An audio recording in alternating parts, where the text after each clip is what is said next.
Good morning, ladies and gentlemen. Welcome to me trying to cook Gordon Ramsay's spicy rice recipe. Right, so first thing Mr. Ramsay tells us to do is take the skins off all the sausages. You might notice that I have a head cam on. Originally I was going to film this overhead, but as you can see, well, there you go, very good headshot from me. Yeah.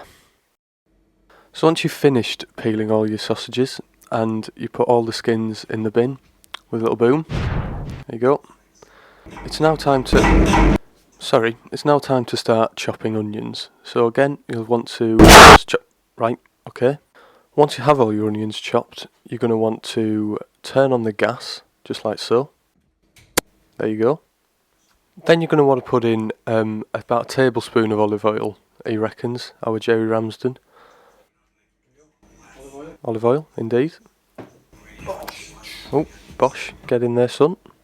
Now remember, when you're swirling around your oil, it's important to look as gormless as possible. And then once you've done that, just forget what are you doing. And then, oh, yeah, pepper. There you go. Well done, son. Now at this point, you're going to want to cut up your pepper that you've just remembered, de-seed it and everything, and then chop it up. That was textbook. Now because this is going to be stewing in the rice for a while, Mr. Ramsay's recommends that you do this quite coarsely. Again, it is absolutely vital that you include overhead shots of your cupboards while making this recipe. When you add your onions to the pan, you should hear a sizzle just like mine. Oh, never mind. Just start stirring your onions. Oh, seagull.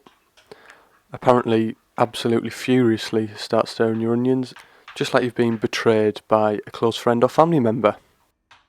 Graham Rutherford then tells us to peel and chop a clove of garlic, so here I am very slowly peeling a clove of garlic, and then chop. Now that is how the professionals do it, so I totally understand if you're not comfortable going that fast. Quickly give your onions another angry stir, and then just have an existential crisis by the looks of this. Stare out the window. Very nice. Now, enough of that. Let's get back to furiously stirring the old onions. And then, most importantly, start questioning everything that you're doing and why you're doing it. Dan! Dan! Dan! Dan!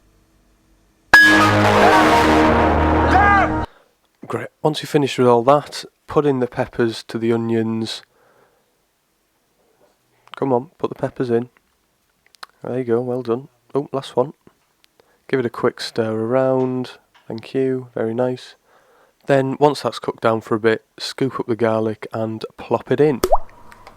Give it another furious stir, like you've just found out that you've been denied planning permission by the local council. Make a well in the middle, and then go get your sausage meat to crumble into that well. Now, George Ramsay's says turn the heat right up for this, so that's what we're going to do. And then we're going to crumble in the sausage. Then about halfway through you're going to realise that the pan's too hot, so you're going to turn the pan down like the big soft lad that you are, put the rest of the sausage in, and think about what you've done. After you've done this, you'll start to regain some confidence again and whack that pan right back up to the high temperature. Oh, what's that? You've just realised that your phone's died halfway through and you've missed out on about 20 minutes of recorded footage of your cupboards. That's a shame, isn't it? So once you've plugged your cupboard recording phone seemingly into your ass, you're going to want to get your rice out your cupboard and pour it straight into the pan. Now, Gary Ramsay doesn't really give specific amounts of how much rice to put in, he just has a big pot in his side. So if you don't have a big Jerry Halliwell pot, just chuck it in like I'm doing. And here we are again with another furious stir. If you can't quite get in the mindset of the furious stir, just try and imagine that someone has stolen your brand new set of driving gloves. And of course, don't forget Gary Barlow's favourite ingredient, salt. And let's go into the cupboard. Whoa! What were those moves there? Let's stop for a second. Can we have a replay on that? Thank you very much.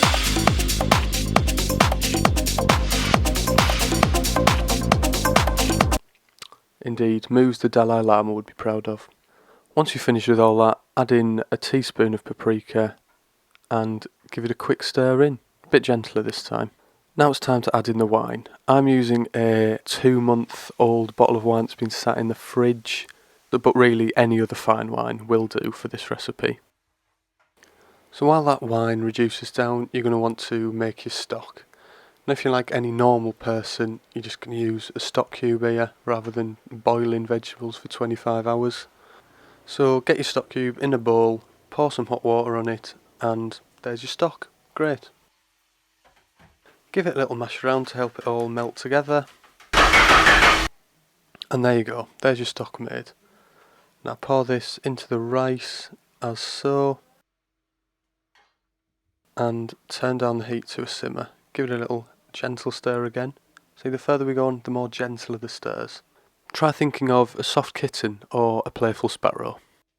Now, if like me, you don't have Gordon Russell's special rice tub, you're going to realise you've put far too little rice in, so you're going to absolutely shit it and just dump a load of rice in.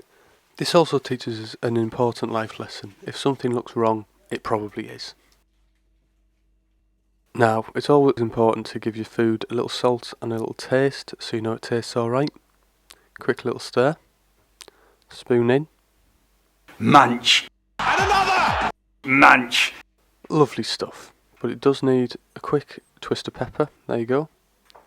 What's he going for here? Oh, a slow pinch of salt into the tub. And what's he looking for? Oh, the chilli flakes. And obviously a little fast sprinkler then does the job. Now tenderly stir all these together. To get into the right frame of mind, just think of a boisterous spaniel or an outrageous dinner jacket.